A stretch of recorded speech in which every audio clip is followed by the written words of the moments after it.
Hey guys, and welcome back to Really Seriously For Real. And welcome to day 4 of my Outlander 10 Days of Faves, where we're counting down my favorite moments in Outlander episodes to have aired so far until we reach the day we've all been waiting for, the season premiere. And be sure to check back every day and have your notifications on for this channel so you don't miss a thing. And remember, this will not be a full review. The Devil's Mark. This is episode 11 in season 1, and thanks in part to that misguided, troubled menace, Leary, Claire and Galus have found themselves on trial for witchcraft.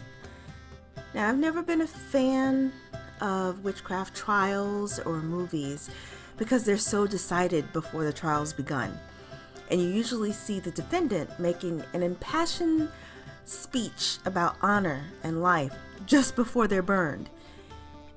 It's just sad. Seeing Claire in this situation left me worried and tense. Until Ned walked in the door, they were alone, with the easily swayed crowd ready to snuff out any life so long as it frees them from the fear of the unknown. When the judge ultimately pronounces Claire and Galus guilty of witchcraft, Ned pulls a gun on the belligerent crowd, attempting to prevent the sentence of death from being carried out. In the background, the two women spoke quietly. Galus utters the words 1968. Like a cold glass of water being thrown in my face, she was saying a date. Just then, Ned's gun went off, and the crowd charges at him. Claire yells wildly at the room that they will all burn in hell. Claire's yanked away to be whipped on the judge's orders. With each swipe of the whip, she screamed in agony, and Galus watches on in horror, sobbing for her friend.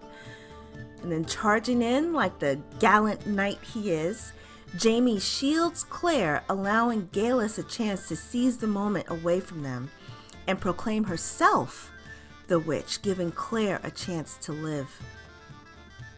They were like sisters of the stones because Galus pulled down the sleeve of her shirt, revealing a circular mark on her arm, which she told the crowd was the devil's mark. Claire, however, would narrate it was actually the mark of a vaccination she would receive in 1968. It was an awesome reveal, cut short by the egregious crowd yanking Galus from her podium and leading her to her death. This ordeal led Claire to finally divulge her story to Jamie of what truly happened to her and who she was. I was so relieved that Claire could give herself this release and that Jamie, though stupefied, could still believe her. Despite everything Claire had been through up to this point, this may be the most vulnerable that she had ever been. So, they boarded Jamie's horse and rode for his family home, Lollybrock. They stopped to rest one evening, and as Jamie lovingly watched Claire as she slept, and other things, the next morning, Jamie asked her if she was ready to go home. Leading her up a hill, you expected to see Lollybrock, but instead, Jamie had brought her back to the stones. That was a defining moment.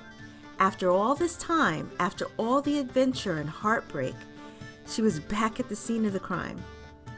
Jamie knew he would be sending her back to her husband and realized that was who she was trying to get to when she was last caught by Blackjack.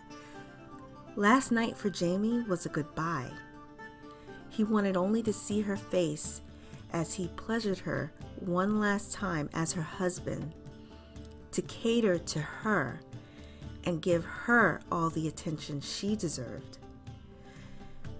And one last gift were the stones, with the promise that he would stay at the camp till nightfall to ensure her safety.